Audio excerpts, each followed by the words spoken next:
Ayan, mga paps na nabuksan ko na. Pasilip lang natin ito kasi ang dami nagtatanong, ang dami nag-PPM sa akin dito. paano daw paano daw ginawa ko dito sa sa oil cooler. So ganyan lang, ito dito nakapwesto yung pan ko. Tapos ang ginamit natin yung hydraulic hose sa mga car and aircon. Ayan, tapos kinalam ko lang pero naka ano yan, naka fittings banda rito. So ayan, ayan ang itsura niya. Naka ano lang yan sa oil in and out. Bali yung stock dito na daanan ng oil line, wala na. So ito na. Ganun lang, simple lang. Ako na lang yung nagkabit niyan. Tapos nagpalit na rin ako ng pan ito sa online kasi nga nasira na yung pan ko na luma yung kinabit, kaya bago na lang tong kinabit ko sa online ko lang yung nabili. Diyan siya nakapwesto. Wala na rin siyang airbox na stock. Tinanggal ko na muna kasi hindi ko nga mailalagay ito. Mga paps, maganda pa rin talaga pag meron siya nito. Mas malamig kasi one time na experience ko na meron ako hinatak na motor papuntang Mandaluyong, no, kasi nasiraan yung Fury kay Obet yun. So ayun, doon ko na experience yung halos mag overheat. Wala akong ganito nun. Bali hinila lang siya na itong motor ko, hinila ko mula dito sa Alabang hanggang Mandaluyong. Halos ang takbo namin nun 20 kilometers lang per hour. Halos nahihirapan na yung Fury ko kasi halos nag-overheat na. Ang init na sobra. Kaya pag kinabukasan, pag uwi ko, nag-change oil na ako nun. Iba pa rin talaga pag may ganito kasi pag nabababad ako sa biyahe, nagtagaytay, hinahawakan ko to malamig. Hindi siya yung nami-maintain lang yung niya, yung init niya. Hindi kagaya ng wala talagang nagbibigay sa kanya ng hangin na cooling fan. So eto naman nasa inyo naman yan kung gusto niyo maglagay o hindi. Kasi marami nagsasabi hindi na daw kailangan yan kasi hindi naman naka-design si Fury sa ganyan. So kami lang naman na na tumatangkilik kay Fury, nagta-try din kami kasi kung pwede naman, 'di ba? Why not? Lalo ito kasi it's a part of cooling system ng sasakyan.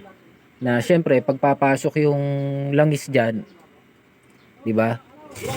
Pag pumasok yung langis diyan, mainit syempre. Ngayon, tatamaan niya ng hangin, lalamig.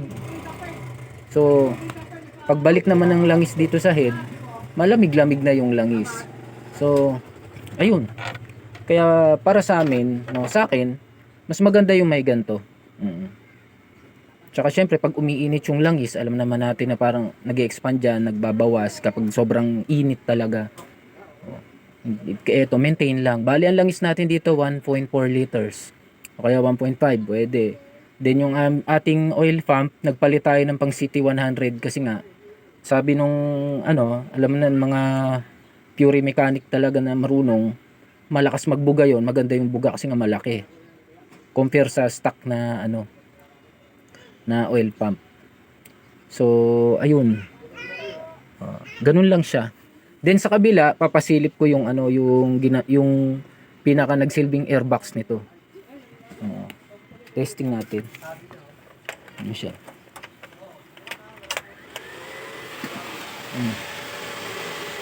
Ayan, nagana na siya. Ganyan lang. Pero meron yung switch.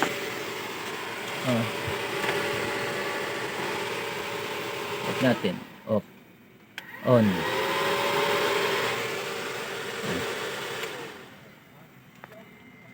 Yun. Ngayon, buksan ko natin yung kabila. Silip natin yung airbox.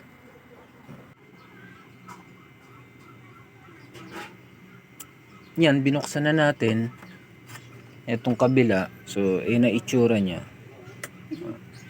Sa online din to. Pero napansin ko dito, manipis yung kanyang plastic compare sa sa stock airbox talaga ni Fury. So, ayan, binutas ko siya, nilagyan ko ng foam. Kinat ko kasi malaki pa rin nasabit Tapos, yung ito sa airbox natin to na stock galing, itong net. Yan.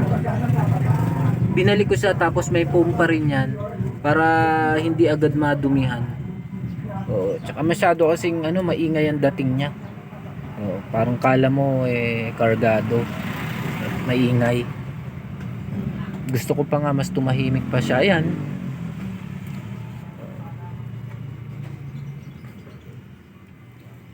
Ganyan itsura niya. Tapos lang ito, yung kanyang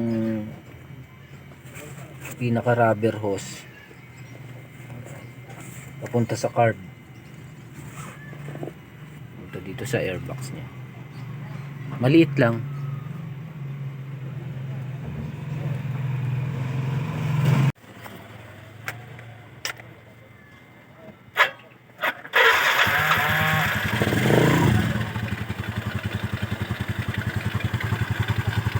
Ang ayaw ko lang sa kanya medyo umingay siya. O kasi naririnig yung smooth naman pero ang maingay yung carb niya. Normal naman yan. Kala mo naka open carb talaga. O pag binug mo, ang tunog niya. Pag binubomba lang maingay-ingay.